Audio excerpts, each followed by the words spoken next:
भावना Jalna police मध्ये आज Nikhil commando आहे आमचे, यांचं आज सिलेक्शन झालं. तर मी सांगतोय थोडा संघर्ष यांच्याबद्दल. तर बघा यांचा संघर्ष सक्सेसचा कसा आहे. तर हे माझ्याकडे फिजिकलला यायचे सकाळी मॉर्निंगला.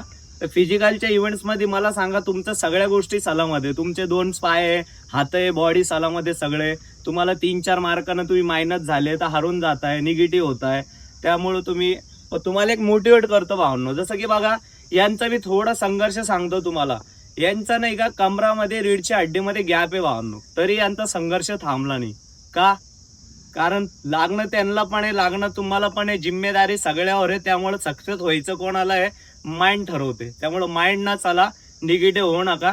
तर बघा यांचा प्रॉब्लेम सांगतो मी. जसं की रन करायची तकलीफ व्हायची, मी म्हणायचो एकच, निखिल कमांडो जालना पोलीस व्हायचं आपल्याला, तर धावा लागन, मेहनत करा लागन. तर त्यांनी सगळ्या गोष्टी ऐकल्या आणि मेहनत केली आणि त्यांना आज फळ भेटलं.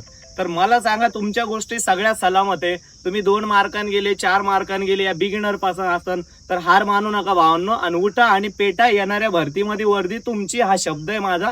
फक्त त्यासाठी तुम्हाला संयम ठेवा लागन, स्ट्रगल करा लागन आणि डिसिप्लिन बाळगा लागन. तसं यांनी बाळगलं. आज त्यांना सक्सेस भेटलं. त्यांचं मिशन जे होतं ते कम्प्लीट केलं आणि त्यांचा संघर्ष एक सांगतो. आणि भावांनो, तकलीफ सगळ्याला राहते, त्याच्यातून निघायचं कसं ना ते आपलं माइंड ठरवते.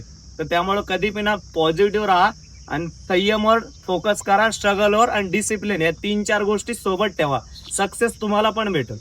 त्यांचा संघर्ष कसा होता तुम्ही आपल्या फ्रेंड्सला सांगा. खरं तर मी पोलीस भरतीमध्ये जेव्हा उतरलो 2021-22ची गोष्ट आहे. तर असं आलो तेव्हा फक्त करायचं म्हणून करायचं असं करत होतो मी.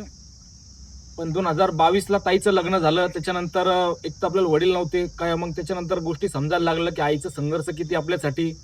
आई सकाळपासून तर संध्याकाळ रात्री 12, 1-1, 2-2 वाजेपर्यंत मशीनवर बसते आणि ब्लाऊज वगैरे शिवते.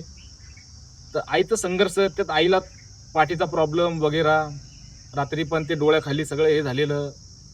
हे असं कधी सुचलंच नव्हतं की आपण करू आणि एवढं मनातून आपल्याकडून होणार म्हणून.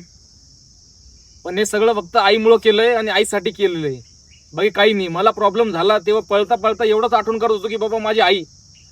आज थांबलो तर उद्या मी मेरिटमध्ये 1 मार्काने राहू शकतो, 2 मार्काने राहू शकतो. कारण की मागच्या वेळेस पण मी जेव्हा माझी 3री भरती आहे, पहिल्या भरतीत मी 5-6 मार्काने राहिलो. मला क्लासेस झालेले नाही, काही नाही, सगळं सेल्फमध्ये केलंय. फक्त यावर्षी मी सरांकडे ग्राउंडचं क्लास लावलं होतं आणि त्याचं मला एवढं बेनिफिट झालं की सरांनी खूप मोटिवेट केलं मला. मी तेव्हा असं वाटलं थांबतो, मी इथं थांबायला पाहिजे. मी सर खूप त्रास होतो, नाही तू बनणार आहे, तुझ्यात खूप ताकद आहे आणि तू करू शकशील आणि तूच करणार आहे, बाकी कोणी करणार नाही. तर एवढं बोलायचे मला. आणि आज मी इथं तुमच्या समोर उभा आहे. धन्यवाद. तर बघा मी तुम्हाला सांगितलं जे ते तुम्हाला वाटलं तर तुम्हाला यांचा MRI पाठवतो मी, यांचा एक्सरे बी बघा तुम्ही. कारण बघा भावांनो, तकलीफ सगळ्याला. मला सांगा ज्याला पाय नाही त्यांनी इतिहास बनवलेले. आता मला सांगा ज्याला प्रॉब्लेम्स आहे, जे दिक्कत मध्ये आहे, त्याच्यातले 80 ते 90% लोक हार मानते. पण जे हार नाही मानत ना ते इतिहास घडवते. हे बी ध्यानात ठेवा भावांनो. तुम्हाला रिअल घटना पाहिजे तर मी वर तुम्हाला MRI एक्सरे देतो. पण मोटिवेट व्हा, ह्या भावामुळे तुम्ही मोटिवेट व्हा. ठीक आहे, चला.